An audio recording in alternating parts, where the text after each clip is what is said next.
Shalom. Shalom, shalom. Bienvenue à Béthariel, congrégation messianique. Vous avez vu, le printemps est arrivé dehors. On peut sentir les changements de saison. Et la bonne nouvelle, Michael Capison va déménager à Montréal pour être parmi nous. Peut-être pour 2 ans, pour qu'il puisse aussi terminer d'écrire son PhD, son agrégation en théologie. Vous savez comment il a vendu sa maison? Parce que la semaine dernière, c'était pas encore clair qu'il viendrait. Mais jeudi soir, sa maison a été vendue. Il l'a mise en vente jeudi, elle a été vendue lundi. C'était très bien parce que il y avait déjà des maisons à vendre dans la rue qui étaient là depuis longtemps. Donc c'est vraiment la main de Dieu qui est entrée en action. Et il va aussi enseigner à l'université en ligne. Donc ouvrons nos écritures aujourd'hui le 9 mars au chapitre 1 du livre de Jacques. Donc vous savez, dans cette section aujourd'hui qu'on va voir, donc du chapitre 1 verset 26 au chapitre 2 verset 12, c'est bien Jacques qui parle de la religion et notamment de l'apparence, de qu'est-ce que ça donne comme apparence dans nos vies d'avoir la religion. Est-ce que c'est l'amour qui émane de nous ou bien est-ce que c'est plutôt les conflits qui sont associés à nous? Alors juste avant de regarder de quelle façon le péché pénètre dans l'esprit en passant donc de la convoitise à la tentation pour aller jusqu'au péché, eh bien il va nous parler de vraiment fermer les portes à travers lesquelles passe le péché, comment il va rentrer dans l'esprit, et met l'accent sur les mots qu'on prononce, sur les actions qu'on pose, la sanctification qui est d'une importance très grande pour lui. Et maintenant il va nous amener à une synagogue de croyants. C'est comme ça qu'on appelait les premières congrégations chrétiennes juives à l'époque, et il va soulever un certain nombre de points, notamment le corps du Christ. Il va nous montrer à quel point c'est important d'avoir le corps du Christ, d'avoir des gens très serrés. Il va aussi faire le lien entre les choses du monde, les choses pour lesquelles on pense qui ne sont pas importantes, et aussi le lien qu'on peut faire avec la gloire de Dieu. Et notamment, un thème qui va ressortir de façon très soulignée, c'est le favoritisme, la partialité. Donc, on nous demande de nous aimer les uns les autres, mais il y en a évidemment qu'on aime plus que d'autres, n'est-ce pas? Et Jacques, dans cet épître, il nous dit que la partialité détruit vraiment le cœur du corps du Messie. Est-ce que le Seigneur ne nous a pas dit de nous aimer les uns les autres tellement souvent dans la Bible? Et il nous rappelle d'ailleurs une chose, est-ce qu'il y a une certaine partialité chez Dieu? Et ensuite il revient à l'individu, à la foi de l'individu et au changement que chaque personne doit faire pour justement renforcer la foi. Ensuite il va nous parler de la foi et des œuvres. Comment va votre foi? Est-ce que vous avez la foi? Et toutes ces questions si pertinentes, il va les poser, il va nous dire, est-ce que la foi peut être authentique quand il n'y a pas d'œuvre? Est-ce que quand il n'y a pas d'action, quand il n'y a pas de fruit? Et la réponse évidemment est négative, et ce type de foi est mort. Et d'un autre côté, quand il regarde de l'autre côté, il dit, est-ce que les œuvres, ça suffit? Est-ce qu'on peut servir mais ne pas avoir la foi? Encore une fois, la réponse est très claire. On peut travailler, œuvrer, mais ça n'a aucune valeur éternelle si la foi et l'amour ne sont pas présents. Donc en fait, cette section, c'est vraiment un chef-d'œuvre, on pourrait dire, cette section, parce qu'on peut la lire et la relire et ne jamais se lasser et toujours apprendre. Jacques, il nous pose un certain nombre de questions rhétoriques. Par exemple, il y a une question et il les pose pas tant pour la question, pour la réponse plutôt, mais pour l'effet qu'elle produit chez celui qui écoute. Par exemple, il dit, est-ce que vous avez fait preuve de partialité entre vous? Il dit, ne jugez-vous pas sous l'inspiration de pensées mauvaises? Il dit, ne sont-ce pas eux qui outragent le beau nom que vous portez? En parlant de ceux qui nous font preuve de partialité. Et puis il continue, ensuite il parle il dit, veux-tu savoir, ô homme vain, que la foi sans les œuvres est inutile? Il dit, est-ce que vous voulez savoir que la foi sans les œuvres est inutile? Et avec toutes ces choses-là, eh bien, il prononce un certain nombre d'exemples hypothétiques. Par exemple, il dit, si vous voyez un frère ou une sœur sans aucune nourriture et sans vêtements, est-ce que vous allez les laisser mourir de faim et de froid? À la fin, vous allez vous sentir vraiment convaincu et tellement béni qu'il y a tellement de choses à retirer de ce passage, tellement d'enseignements intéressants. Alors n'attendons pas plus loin et allons regarder le premier donc le chapitre de Jacques, versets 26 à 27. On va avoir un premier regard sur la religion. Donc, est-ce que la religion est bonne et de quelle façon elle est bonne? Si quelqu'un croit être religieux, sans tenir sa langue en bride, mais en trompant son cœur, la religion de cet homme est vaine. La religion pure et sans tache devant Dieu notre Père consiste à visiter les orphelins et les veuves dans leurs afflictions et à se préserver des souillures du monde. Donc là, ici dans Jacques, la religion, c'est une pratique et c'est aussi un reflet de notre foi. C'est notre louange dans laquelle il y a vraiment un système de croyance qui est uni à la pratique et à la foi. Donc en fait, Jacques il va apporter trois choses. Il va dire trois choses qui sont importantes et qui définissent une religion authentique. Trois choses qui vont justement définir la religion authentique et qui sont très éloquentes. Alors ça c'est une autre règle de trois. D'abord, la première chose c'est de tenir sa langue en bride. Deuxièmement, c'est de visiter les orphelins et les veuves qui sont en détresse. Et troisièmement, c'est de se garder propre du monde. Ensuite, on a un peu l'anatomie de ce que c'est qu'une église authentique, car chacune de ces choses reflète les croyants. D'abord, quand vous entrez dans un endroit et que les gens ils tiennent bien leur langue, ils font attention à ce qu'ils disent, vous vous sentez bien, vous vous sentez confortable, parce que vous sentez ces bonnes paroles qui portent de cœur sincère, et l'harmonie qui émane de cette assemblée vous montre qu'ils ont appris cette fameuse la première loi de 3 qu'on avait déjà vue la semaine dernière, c'est-à-dire qui est rapide à entendre, lent à parler et lent à réagir, à se fâcher. Et donc ça, ces gens-là, on va être attirés par la sagesse que ces gens vont démontrer. Je me rappelle une fois, j'étais invitée à un souper auquel les invités étaient tout le temps en train de s'envoyer des pics à droite à gauche avec des petites remarques subtiles, et je sentais la méchanceté, la mesquinerie et l'esprit de contradiction, et j'avais qu'une envie, c'était de partir de là. Et c'est la même chose avec l'Église. C'est facile de voir les choses qui vont pas entre les gens et les regards soupçonneux, et à quel point les gens peuvent être parfois susceptibles à certaines choses. Et Jacques, ce qu'il nous dit ici directement, il nous dit que les bonnes paroles reflètent un bon esprit et que ça va donner une très bonne ambiance dans la congrégation. Le deuxième point, de visiter les orphelins et les veuves qui sont en détresse, et ça c'est vraiment révélateur d'un cœur pur. Une congrégation peut-être ne connaît pas d'orphelins ni de veuves en détresse, mais ici, ce qui est important, c'est de regarder le principe. On est face à différents cas sociaux, des cas de société, une situation qui peut-être ne nous concerne pas directement, mais le principe qui en ressort nous concerne. Donc, quels sont ces orphelins et ces veuves au temps de Jacques? Dans le livre des Actes, rappelez-vous, dans le chapitre 4 des Actes, au verset 34, ça nous dit que les croyants avaient vendu toutes leurs possessions et avaient mis tout ça en commun, tout leur argent et toutes leurs possessions, et cependant, en raison de leur foi, ils ont été rejetés de Jérusalem, ils ont dû partir dans la diaspora où ils se sont retrouvés sans rien, complètement démunis et pauvres. Ils avaient tout perdu. Alors les premiers endroits où ils sont allés, ça a été d'aller voir d'autres croyants, puisque à l'époque l'église était entièrement juive, mais ça n'a pas tellement aidé, et c'est la raison pour laquelle Jacques met le doigt là-dessus.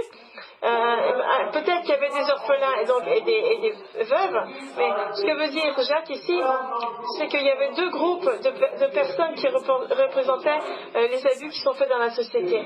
Dans les écritures hébraïques, vous savez, qui sont lues chaque Shabbat, chez les Juifs, on parle toujours du fait qu'il faut prendre soin des orphelins et des veuves qui sont les plus vulnérables. Comme dans le livre de Deutéronome, il y a à peu près 11 avertissements par rapport au fait qu'il faut prendre soin de ces gens-là. Et 8 fois, on parle de ça aussi dans les prophètes. L'orphelin n'a pas de père pour le protéger et la veuve n'a pas de mari pour la protéger. Mais Dieu représente et l'un et l'autre, n'est-ce pas? Et même plus. Il a été les deux dans son rejet, dans son isolement et dans sa pauvreté. Il a vécu tout ça à travers Jésus. Et Jacques, il a choisi justement ces exemples-là de l'orphelin et de la veuve pour montrer à quel point ceux qui ont besoin, ils sont souvent méprisés. Et encore plus, il nous rappelle, aux croyants qui étaient aisés, qu'en fait, eux aussi, ils sont les pauvres dans ce monde. Regardez ce que ça dit au chapitre 2, verset 5. Il dit, Dieu n'a-t-il pas choisi les pauvres aux yeux du monde pour qu'ils soient riches en la foi et héritiers du royaume qu'il a promis à ceux qui l'aiment? Il leur dit, vous n'êtes pas comme ces pauvres-là? Est-ce que ce n'est pas les autres croyants qui sont pauvres, ne sont pas vos frères dans la foi? Pourquoi vous ne les aidez pas? Ils avaient dû se sentir tellement confortables dans le monde qu'ils avaient oublié leur identité de croyants et ils ont oublié d'aider ceux qui étaient croyants et dans des situations difficiles. Et donc il faut vraiment, on peut oublier qui on est si on n'est pas proche de l'écriture quotidiennement. Et donc il nous amène au troisième argument, le troisième point d'une religion authentique, c'est de ne pas se trouver souillé par le monde, donc se garder propre du monde en quelque sorte. Il y a tellement de choses qu'on pourrait dire là-dessus. Ils ne reconnaissaient pas même leurs frères et sœurs. Et donc Jacques, dans cet épître, dans ce deuxième chapitre, il va élaborer et il va nous montrer à quel point c'est important. Donc allons voir ce deuxième chapitre qui commence notamment par une situation hypothétique qui est très bien présentée, et ça dit que si vous êtes offensé et fâché à ce que quelqu'un fait dans la congrégation, eh bien regardez, Jacques il va tranquillement tourner le miroir vers nous et nous montrer que nous aussi on fait ces mêmes choses-là que l'on reproche aux autres. Peut-être que vous aussi vous faites la même chose. Vous voyez ici on voit une technique qui s'appelle la technique du piégeage, en quelque sorte, qui est utilisée par les prophètes notamment. Si vous prenez Amos, qui était le champion de cette technique-là, il n'était pas très connu en tant que prophète, mais il avait pourtant un message très important à transmettre à Israël. Et donc qu'est-ce qu'il fait dans les 2 premiers chapitres d'Amos, de son livre? Eh bien, il amène toutes les prophéties qui concernent les pays ennemis d'Israël. Il y avait 8 prophéties. Alors les gens devaient être contents parce qu'il ne mâchait pas ses mots et il parlait des prophéties qui s'adressaient à leurs ennemis. Et une fois qu'il a eu leur attention, il a commencé à leur dire pendant 7 autres chapitres très longs, quels étaient à eux tous leurs péchés. Et à ce moment-là, ils lui ont demandé de partir d'Israël, mais c'était un peu trop tard parce qu'ils avaient déjà eu le temps de tout entendre ce qu'il avait à dire. Rappelez-vous Nathan, le prophète, comment il a fait en sorte que David soit fâché à une personne qui avait volé un petit agneau qui appartenait à un homme pauvre, et ensuite il a retourné le miroir et il a dit qu'aussi il était comme ça. Et rappelez-vous aussi dans Jacques, donc le chapitre 2 ici, dans le chapitre 2 verset 2, ça met la situation en scène, on pourrait dire. Il dit, mes frères, que votre foi en notre glorieux Seigneur Jésus-Christ soit exempte de toute acception de personne, c'est-à-dire de toute partialité, de tout favoritisme. Vous voyez la façon dont il parle. Il parle de notre Seigneur et il l'appelle le glorieux Seigneur Jésus-Christ. Et ça, si on prend le grec d'origine, dans les premiers mots, voici ce que ça dit. Mes frères, que votre foi en notre glorieux Seigneur Jésus-Christ ne soit pas avec partialité. Ça veut dire, vous savez, le titre glorieux, c'est un titre divin. Parce qu'on parle pas, on dit pas Paul le glorieux ou Pierre le glorieux, on dit Dieu le glorieux ou Yeshua le glorieux, parce qu'il est divin. Dans le Nouveau Testament, la gloire est vraiment associée à Dieu. Et ça parle du divin et du rayonnement céleste et de la grandeur et de la majesté de Dieu. Et même, ça parle de l'être de Dieu. Et ici, tout ça c'est attribué à Jésus. Mais pourquoi il amène ce titre ici dans ce verset? Et c'est ça qui est absolument extraordinaire, c'est que Jacques, il arrive avec un autre titre pour Jésus et il fait un lien entre ce titre de Jésus et les choses ordinaires et mondaines. Enfin, d'abord, c'est un peu comme ça qu'on le voit. C'est comme s'il faisait un lien entre le titre glorieux de Jésus et la partialité et le favoritisme. Comment est-ce qu'on peut faire un lien? Comment on peut mettre ça au même niveau, tout ce qui est éternel et tout ce qui est ordinaire? Eh bien, peut-être que c'est pas aussi ordinaire pour Dieu, parce que le favoritisme et la partialité, c'est très important, et peut-être que c'est quelque chose que l'Esprit Saint, ici, il veut nous montrer que Dieu, il n'aime pas ces choses-là. Et il y a peut-être une autre raison pour laquelle Jacques utilise le mot gloire dans cette section. Au début du chapitre 2, le mot gloire en grec, c'est doxa. Et en grec classique, eh bien, ça parle de ce qu'on pense, c'est l'opinion de quelqu'un. Donc, c'est un mot qui est en fait qu'il y a une nouvelle signification dans la Bible, parce que dans le grec ordinaire, c'est un peu l'opinion de quelqu'un, mais ici, en grec biblique, ça nous parle, en fait, ça parle de la gloire de Dieu. Et ça parle de notre identité. Et Jacques ici, il compare l'identité de Dieu à notre identité. La gloire de Dieu à notre gloire. Les pensées de Dieu à nos pensées. Et il nous amène à la conclusion que si dans Dieu il n'y a aucune partialité, aucun favoritisme, eh bien il faudrait que chez nous aussi il n'y ait aucun favoritisme, aucune partialité. Et c'est tellement approprié parce que quand on parle du contexte de la religion, eh bien il faudrait se rappeler que notre religion devrait refléter la gloire de Dieu et non pas la nôtre. Et donc on lit, ne prenez pas la foi de notre glorieux Jésus-Christ avec partialité. Comment on peut mettre sur la même ligne la foi et la partialité? Parce que toute foi est reflétée dans la façon dont nous considérons les autres, n'est-ce pas? Il n'y a rien de nouveau ici. Les mots, vous savez, à la surface, les mots aimez-vous les uns les autres se retrouvent 13 fois dans le Nouveau Testament. Et sous bien d'autres formes encore, quand on parle de l'humilité de l'esprit et qu'on doit estimer les uns meilleurs que nous dans Philippiens chapitre 2 verset 3, quand ça dit mais que l'humilité vous fasse regarder les autres comme étant au-dessus de vous-même. Ou ça dit encore dans Romains chapitre 12 verset 10, par amour fraternel soyez pleins d'affection les uns pour les autres, par honneur usez de prévenance réciproque. On trouve ça aussi dans Éphésiens chapitre 5 verset 21, vous soumettant les uns et les autres dans la crainte de Christ. Donc ce qui est nouveau, c'est que Jacques ici, il met le doigt sur une cause importante, un problème qui est le favoritisme et la partialité. L'amour interdit ce genre de choses. S'il y a vraiment un amour qui est authentique, on ne devrait faire aucune distinction entre les nationalités, les statuts sociaux, la couleur de peau, les préférences politiques, les dénominations. L'amour couvre tous les péchés, comme ça nous dit dans Proverbes chapitre 10 verset 12. Le mot grec pour partialité ou favoritisme est fait de deux mots, c'est le mot visage et le mot acceptance. Pour faire preuve de partialité, c'est quand on base sur l'apparence du visage ou l'apparence physique de quelqu'un, et c'est là où il y a un problème. Rappelez-vous quand Samuel, lorsque Dieu lui avait demandé de oindre David, qu'il n'avait jamais rencontré avant, et dès qu'il a vu les beaux grands frères de David, il s'est dit ah ben c'est celui-là, il a l'air grand, beau, fort, il a l'air cool, mais Dieu t'est arrivé et puis lui a dit ne prends point garde à son apparence et à la hauteur de sa taille, car je l'ai rejeté. L'Éternel ne considère pas ce que l'homme considère. L'homme regarde à ce qui frappe les yeux, mais l'Éternel regarde au cœur. Ça c'est dans 1 Samuel chapitre 16 verset 7. Imaginez la grosse erreur que Samuel était sur le point de faire. Il allait oindre la personne qu'il ne fallait pas, et c'est la raison pour laquelle Dieu est intervenu si rapidement et lui dit mais ne prends point garde à son apparence. Dieu il voit le cœur de l'homme, et on devrait toujours prier et ne pas juger rapidement. Et les mots de Jacques ont dû évidemment sonner très fort dans les oreilles des deux groupes de juifs qui étaient les riches et les pauvres dans la diaspora. On a vu que les riches étaient donc ceux qu'on appelait les juifs hellénistes qui vivaient dans la diaspora, et les pauvres c'était les juifs d'Israël qui avaient quitté Jérusalem, qui s'étaient fait chasser. Et on les rencontre dans le chapitre 6 de Actes, et ils ont à peu près le même problème. Là vous avez des juifs israélites qui sont négligés par des juifs hellénistes.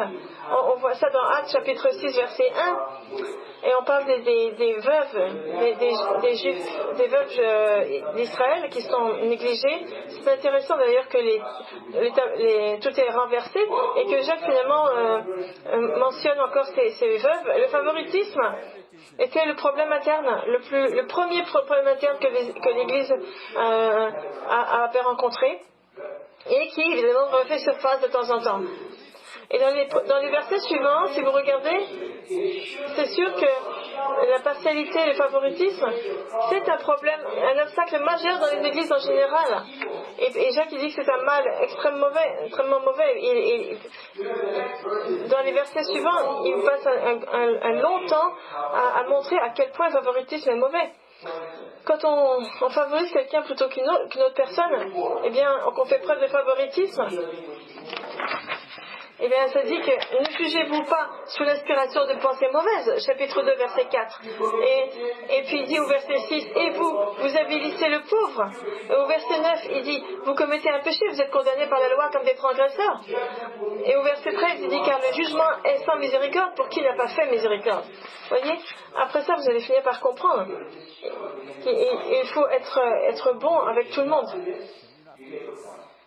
Et dans le monde, ils nous disent qu'on a besoin d'être comme les autres et qu'il faut d'abord que la personne soit comme toi pour que tu l'aimes. Mais la Bible dit le contraire. Elle dit d'abord tu aimes et ensuite tu n'as pas besoin d'être l'ami de tout le monde, mais tu dois aimer tout le monde. Mais la Bible nous dit qu'un croyant authentique doit aimer tout le monde. Le favoritisme n'a pas de place dans la congrégation de Dieu. Je vais vous montrer un cas de partialité. Avez-vous entendu parler de Elizabeth Blackwell? C'est la première femme docteur des États-Unis en 1849. Quand elle avait commencé sa pratique dans la ville de New York, non seulement elle n'arrivait pas à trouver des patients, parce que personne ne voulait louer une pièce chez elle, parce qu'elle disait qu'elle était docteur. Et les femmes n'étaient pas docteurs à l'époque. C'était il y a longtemps, mais il n'y a pas si longtemps. Un jour, elle a loué une petite pièce dans son appartement, et son premier patient, c'était une femme chrétienne, qui est devenue une très bonne amie d'Elisabeth, et qui l'a aidée financièrement à ouvrir sa première clinique en annonçant que tous les patients seraient traités de façon gratuite. Et pendant des semaines, même pour aucun argent, personne n'est venu. Mais un jour, il y a une femme qui n'en pouvait plus, qui était littéralement en agonie tellement elle avait mal, qui est venue et qui a dit peu importe qui me soigne, j'ai besoin de soins. Elle l'a guérie, et après ça elle a dit à tout le monde à quel point cette docteure était merveilleuse, et puis tranquillement elle a commencé à construire sa clinique et à avoir de meilleures affaires. Vous voyez, comme on a du mal à croire que certaines choses ont existé comme ça, mais Jacques nous dit que ces choses-là sont toujours latentes et qu'il faut faire attention, qu'on ait les yeux bien ouverts pour repérer le favoritisme. Ensuite, regardez le verset 7, ça nous dit du chapitre 2. Supposez en effet qu'il entre dans votre assemblée un homme avec un anneau d'or et un habit magnifique, et qu'il y entre aussi un pauvre misérablement vêtu. Si, tournant vos regards vers celui qui porte l'habit magnifique, vous lui dites, toi, assieds-toi ici à cette place d'honneur, et vous dites au pauvre, tiens, toi, tiens-toi là debout, ou bien assieds-toi au-dessous de mon marchepied. Ne faites-vous pas en vous-même une distinction? Ne jugez-vous pas sous l'inspiration de pensées mauvaises? Écoutez, mes frères bien-aimés, Dieu n'a-t-il pas choisi les pauvres aux yeux du monde pour qu'ils soient riches en la foi et héritiers du royaume qu'il a promis à ceux qui l'aiment? Et vous avilissez le pauvre. Ne sont-ce pas les riches qui vous oppriment et qui vous traînent devant les tribunaux? Ne sont-ce pas eux qui outragent le beau nom que vous portez? Oui, cette situation, c'est vraiment une situation d'outrage, n'est-ce pas? Comment est-ce que des croyants peuvent faire une chose pareille? Eh bien, attendez un petit peu, parce que Jacques est véritablement un très bon avocat juif, parce qu'avant que vous puissiez le réaliser, eh bien, celui qui demande peut-être au pauvre homme d'aller un peu plus loin, c'est peut-être nous. Et regardez comment il va souligner et montrer le ridicule de la situation. D'abord, la personne dit au pauvre, au verset 3, toi tu te tiens debout, ou bien assieds-toi en dessous de mon marchepied. Allez, va au fond de la pièce et puis assieds-toi au pied de celui-là. Qu'est-ce que ça veut dire d'ailleurs de s'asseoir au marchepied de quelqu'un? Le mot marchepied, c'est un mot qui est utilisé pour désigner quelqu'un qui a conquis son ennemi. C'est utilisé 7 fois dans le Nouveau Testament pour illustrer le marchepied de Dieu et les victoires. Vous savez, quand ça dit, même les pères de l'Église ont utilisé ça pour montrer toutes les victoires de Dieu sur le péché. Regardez le psaume 110 au verset 1, ça dit « Parole de l'Éternel à mon Dieu, assieds-toi à ma droite jusqu'à ce que je fasse de tes ennemis ton marchepied. » Au psaume 99, verset 5, « Exaltez l'Éternel notre Dieu et prosternez-vous devant son marchepied, il est saint. » Est-ce qu'ils pensaient qu'ils étaient devenus tellement puissants qu'ils ont atteint vraiment le nirvana en quelque sorte, et qu'ils regardaient du haut en bas leurs pauvres frères au lieu de mourir pour eux? Et c'est ça qu'il leur demande au verset 4. Il leur dit, est-ce que vous êtes devenus les juges des mauvaises pensées sous l'inspiration de pensées mauvaises? Alors qu'il utilise une certaine dose d'ironie, c'est très sérieux ce dont il parle. Si vous prenez les versets 6 et 7, lorsque Jacques passe du physique au spirituel, les riches ne sont plus nécessairement les croyants dans les congrégations que personne n'aide. Le riche est dans le monde extérieur et le pauvre. Tout ça, ce sont des croyants. Il nous rappelle que peu importe combien d'argent on possède, la religion authentique, c'est celle dans laquelle on sert et on prend soin les uns des autres. Et c'est là qu'il amène ce qu'on appelle la loi royale, la loi du roi, la loi du Seigneur. Au verset 8, il dit « Si vous accomplissez la loi royale, selon l'Écriture, tu aimeras ton prochain comme toi-même, vous faites bien. » Alors, on va voir de quelle façon il fait le lien entre la loi royale et l'amour du prochain. C'est important parce que l'Esprit aussi avait inspiré Paul à dire la même chose dans Romains chapitre 13, verset 8. Il avait dit, parce que ceux qui vont aimer les uns les autres auront rempli la loi. Vous voyez, donc ces deux phrases sont très puissantes. Et Jacques et Paul réduisent toute la loi à une règle toute simple qui est de s'aimer les uns les autres. Et quand vous faites ça, eh bien vous avez respecté la loi. Et ça nous parle de la deuxième partie de la loi. Rappelez-vous que Yeshua avait divisé la loi en deux sections. D'une part, il avait dit « Tu aimeras le Seigneur ton Dieu de tout ton cœur, de toute ton âme et de toute ta pensée. » C'est le premier et le plus grand commandement. Et voici le second qui lui est semblable « Tu aimeras ton prochain comme toi-même. » Eh bien, Jacques, il suit exactement ce patron dans sa lettre. Dans son premier chapitre, il met l'emphase sur nos relations avec Dieu. Et ensuite, il met l'emphase sur nos relations les uns avec les autres. Dans la première section, il enseigne de quelle façon on peut apprendre à connaître Dieu. Il nous dit que Dieu ne tente pas, mais qu'il aide et qu'il nous rend puissants à travers les tentations. Il parle aussi de la prière. Il dit « Demandez à Dieu ». Et il nous rappelle aussi que chaque bonne chose provient de lui, dans le chapitre 1, verset 17. Et que Dieu a implanté sa parole, qui est le moyen par lequel on peut le connaître, et il appelait sa parole la parole de vérité. Ensuite, il se tourne vers nous, et vers la congrégation, et il nous dit que toutes ces choses, eh bien, ça ne marche pas. Si vous ne vous aimez pas les uns les autres, ça ne sert à rien. Et on peut comprendre la passion que Jacques avait pour ce thème-là, parce que dans ces groupes de juifs, vous savez qu'ils ont été chassés de Jérusalem, ils les appellent les premiers fruits d'Israël, les pionniers de l'Ecclésia, de l'Église. Aussi ce qu'il dit au chapitre 1, verset 18. Il nous a engendrés selon sa volonté par la parole de vérité, afin que nous soyons en quelque sorte les prémices, donc les premiers fruits de ces créatures. Et ça, c'était donc les premiers croyants. Il n'y avait pas de place pour le favoritisme, parce que s'ils faisaient preuve de partialité entre eux, comment voulez-vous qu'ils fassent preuve d'amour les uns envers les autres et envers Dieu? De différentes façons, nous gardons cette lignée de prémices en gardant la parole de vérité afin que tout le monde puisse venir à une connaissance salvatrice de Dieu. Donc en nous aimant les uns les autres, on amène les autres à la connaissance salvatrice de Dieu. Et Paul aussi il parle de ce problème de la partialité dans Romains. Pour lui c'était un problème entre les juifs et les gentils. Ici chez Jacques c'est entre les juifs et les juifs. Mais dans tous les cas, tout le monde doit s'occuper de ça et c'est quelque chose qui fait une grande différence. Et dans le livre des Romains, les mots « pas de différence » est prononcé 2 fois, est écrit 2 fois. Regardez comment l'Esprit utilise ces mots de façon à ce que ça vienne nous parler du favoritisme. Ça nous dit parce que tous ont péché et n'ont pas eu assez de gloire de Dieu. On est tous des pécheurs. Et le deuxième point, c'est en référence avec la grâce que Dieu étend sur tous ceux qui l'appellent par son nom. Parce qu'il n'y a aucune différence entre le juif et le grec, puisqu'ils ont tous un même Seigneur qui est riche pour tous ceux qui l'invoquent. Chapitre 10 de Romains, verset 12. Donc on est tous dans le même bateau, en quelque sorte on est tous sauvés par la grâce de Dieu. On fait tous un voyage similaire sur la terre, et la dernière chose que Dieu voudrait, c'est qu'il y ait de la partialité parmi nous, ou entre nous. Parce que chez Dieu il n'y a pas de partialité. Il veut que nous soyons echad, que nous soyons un. Maintenant, lisons comment Jacques amène la loi en faisant des citations de la loi mosaïque et aussi de la façon dont il parle de la loi comme la loi de liberté. Et on va essayer de comprendre qu'est-ce qu'il veut dire par la loi. Donc, prenez le chapitre 2, versets 8 à 12. Si vous accomplissez la loi royale selon l'Écriture, tu aimeras ton prochain comme toi-même. Vous faites bien. Mais si vous faites exception de personne, vous commettez un péché et vous êtes condamnés par la loi comme des transgresseurs. Car quiconque observe toute la loi mais pêche contre un seul commandement devient coupable de tous. En effet, celui qui a dit tu ne commettras point d'adultère a dit aussi tu ne tueras point. Or, si tu ne commets pas d'adultère mais que tu commettes un meurtre, tu deviens transgresseur de la loi.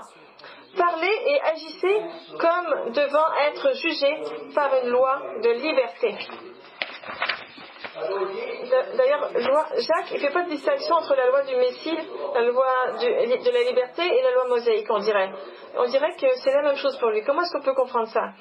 Et pourtant, il connaissait très très bien les limites de la loi mosaïque.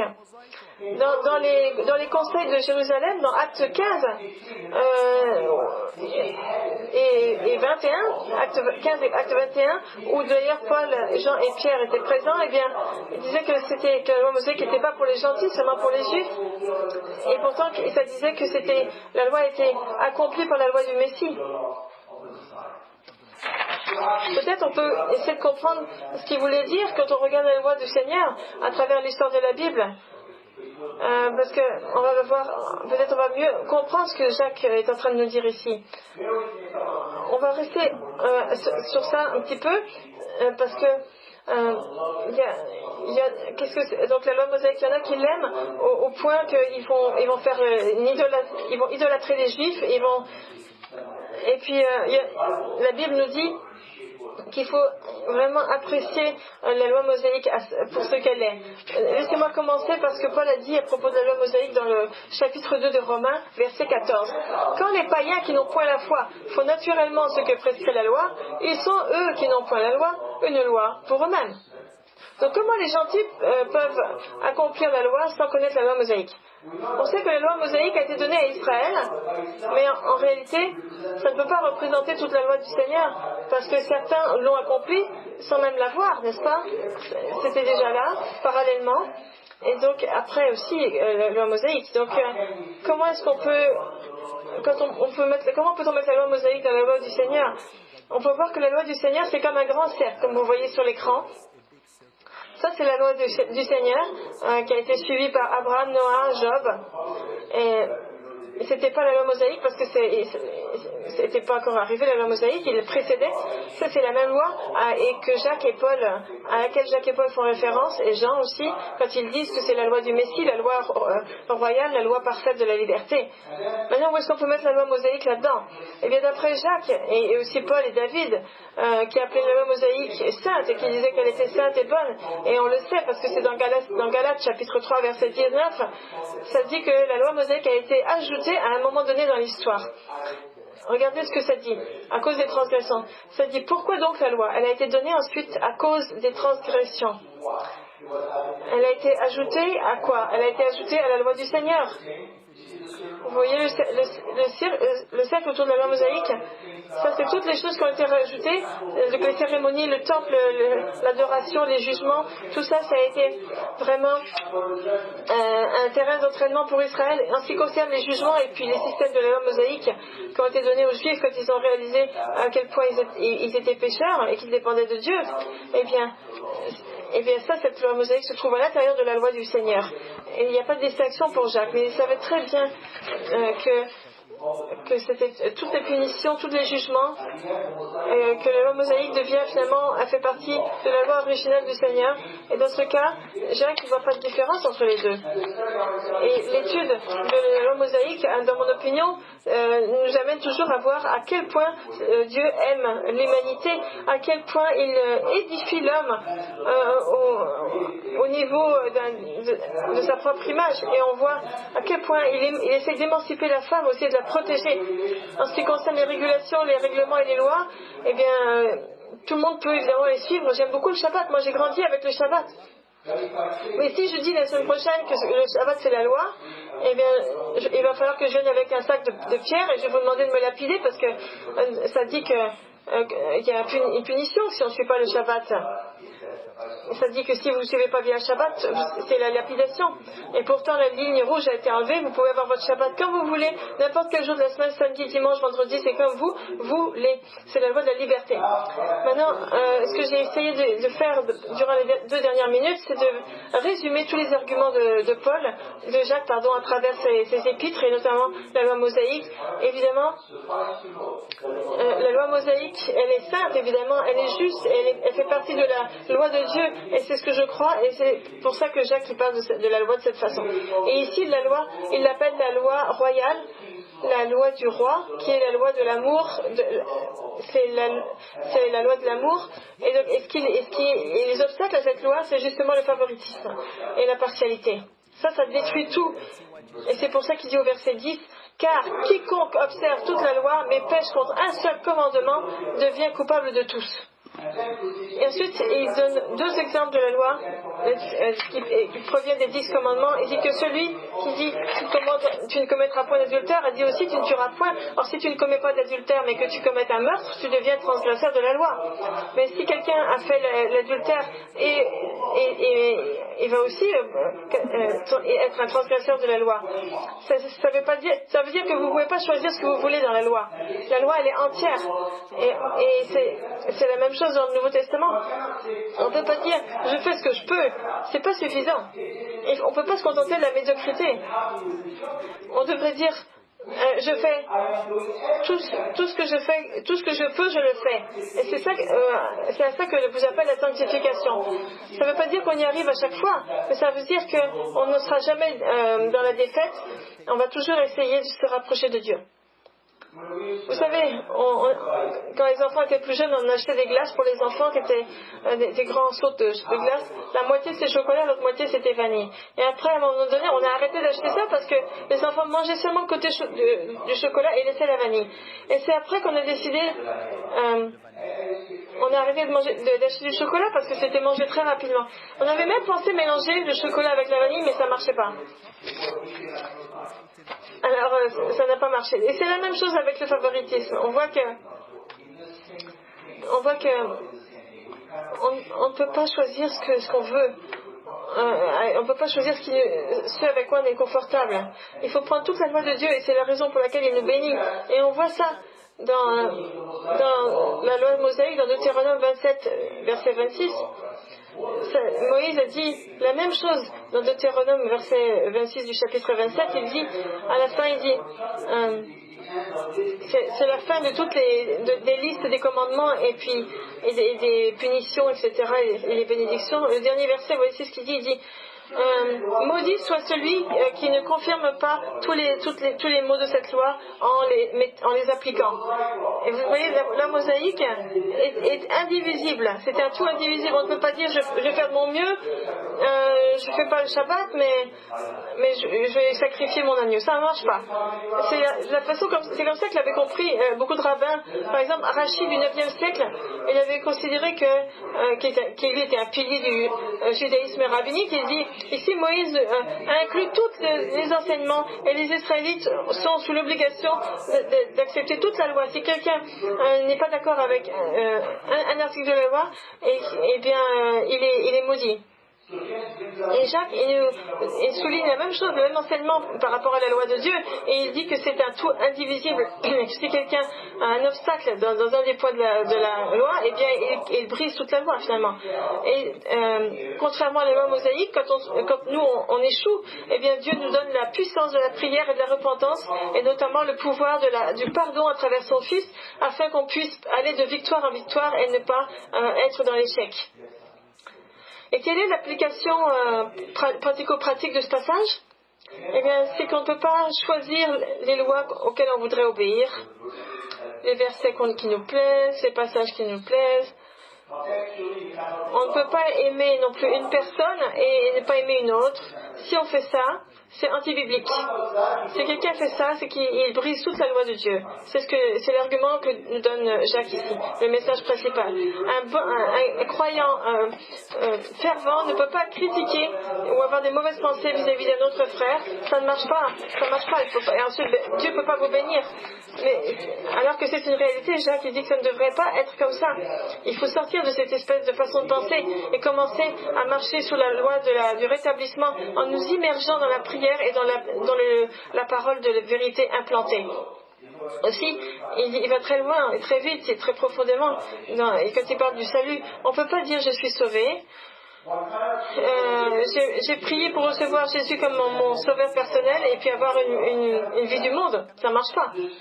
L'esprit du croyant ne va jamais, l'Esprit Saint ne va jamais permettre aux croyants d'avoir une vie heureuse. J'ai jamais rencontré un pécheur heureux. Vous savez, j'ai jamais rencontré un croyant qui marche loin de Dieu et qui est être heureux et satisfait. Ça ne marche pas. L'Esprit ne va jamais personne d'être heureux dans ces situations. Et par contre, les croyants qui sont forts, heureux et satisfaits sont ceux qui ont la discipline dans leur vie et qui étudient la parole chaque jour. Ils sont pleins de joie et puis j'aime beaucoup être avec eux. Rappelez-vous la deuxième loi de 3, c'est de tenir sa langue en bride, de visiter les orphelins et les veuves qui sont en détresse et de se garder sans tâche du monde. Ça, c'est vraiment le croyant idéal qui justement amène beaucoup de bénédictions aux autres. De se tenir sa langue, c'est d'être rapide à entendre et lent à parler et lent à réagir avec la colère. Visiter les orphelins et les veuves, c'est d'être sensible aux besoins des autres et se garder pur du monde, c'est se garder saint et garder justement la sanctification comme priorité dans notre vie. Vous savez, il n'y a pas longtemps, l'Auto-Québec a fait une publicité pour ses billets de loterie. Le message, c'était: soyez gentils avec ceux qui vont gagner des gros billets de loterie. Vous savez jamais, peut-être que c'est vous le prochain gagnant. Et bien, je suis contre acheter des billets de loterie, mais j'aime l'image de ce message, c'est d'être gentil avec votre frère dans le Messie, parce que Dieu regarde et promet de bénir tous ceux qui tous ceux qui bénissent les siens. Et donc, je fais aussi une citation de Genèse, chapitre 12, verset 3. Si vous bénissez Israël, vous serez bénis. Et par application, c'est aussi vrai pour tous les croyants. Si vous bénissez les croyants et vous priez pour eux, et que vous aimez ceux que Dieu aime, eh bien, vous allez être le fameux gagnant, justement. Vous allez être gagnant de beaucoup de bénédictions. Et laissez-moi vous donner une autre raison. Être gentil avec votre frère ou votre sœur dans le Seigneur, c'est bien, parce que si vous ne le faites pas, eh bien, vous blessez Dieu. Les anges, ils font le lien entre nous et Dieu, et ils racontent tout à Dieu. Et ce qui se passe, c'est que, vous savez, Dieu va être blessé. Et toutes ces choses-là, et on les a apprises à partir d'une seule question: comment est-ce qu'elle est votre religion? Les gens à l'extérieur, ils regardent, ils sont sensibles à ces choses-là. Quelle est notre apparence pour les gens? Dans la parabole vous savez, des graines, il y en a qui viennent voler les graines la nuit et qui viennent planter l'ivraie au milieu du blé. Et c'est qui? C'est Satan, c'est l'ennemi. Et vous savez, qu'est-ce qu'il a mis? Des graines de mauvaises herbes. Et bien, vous savez, le mot pour l'ivraie, donc les mauvaises herbes, c'est zizania en russe. Et en français, on a le mot zizanie, c'est-à-dire c'est quelqu'un qui amène la zizanie, c'est la discorde, les conflits, ça détruit l'unité, et c'est ça qui peut se produire dans une congrégation. Et le mot ivraie est toujours au pluriel dans la Bible, comme si ça nous disait que quand ça commence à être planté, ça se répand très très vite. Donc le cœur du problème ici, c'est le favoritisme et la partialité.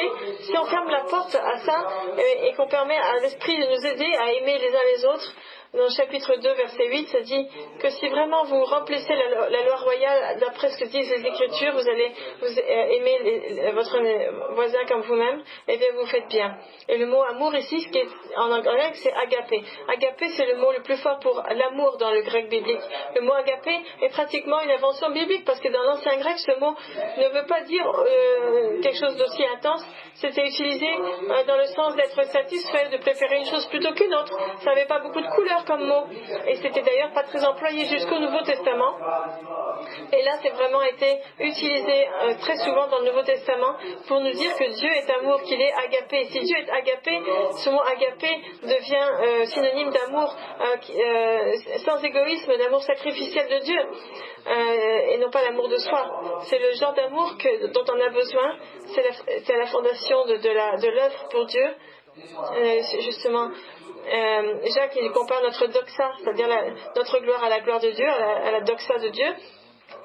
Et donc il y a une autre chose avec laquelle je voudrais terminer, c'est le mot religion. Alors que l'étymologie parfois est une source de controverse, eh bien en anglais, religion ça vient du mot relegere en latin qui veut dire relegere, relire. Donc legere c'est lire, méditer encore et encore, et c'est comme ça que le comprenait Cicéron, qui est un philosophe romain qui a vécu à peu près 100 ans avant que cette épître soit écrite par Jacques, et que Jacques utilise ce mot religion. Donc ça veut dire religion, ça veut dire relire, reméditer. Et donc j'aime cette étymologie parce que je trouve que ça correspond bien à notre religion qui est basée sur la parole de Dieu, et de bien des façons notre religion est définie parce que nous lisons. Et voilà. Alors prions ensemble. Je vais commencer par une prière qui fait partie d'une prière hébraïque, le Yotzer, et je vais vous la transmettre en français. Béni sois-tu, Seigneur de l'univers, toi qui as formé la lumière et qui as créé l'obscurité, qui as donné la paix en créant l'univers, et avec miséricorde tu as donné la lumière à la terre et à ceux qui vivaient sur la terre, et dans ta bonté tu as renouvelé chaque jour ton œuvre de création. À quel point tu es merveilleux, à quel point ton œuvre est merveilleuse, tu as tout fait avec beaucoup de sagesse et la terre est remplie de tes créatures. Ô sublime roi, toi seul tu es merveilleux et exalté depuis les jours anciens, et Dieu de l'univers, tes miséricordes sont multiples et tu as fait preuve de miséricorde envers nous. Tu es le dirigeant de notre puissance, de notre foi, tu es le roc de notre refuge, le bouclier de notre salut, notre refuge. Que tu sois béni, que tu sois notre roi, notre créateur.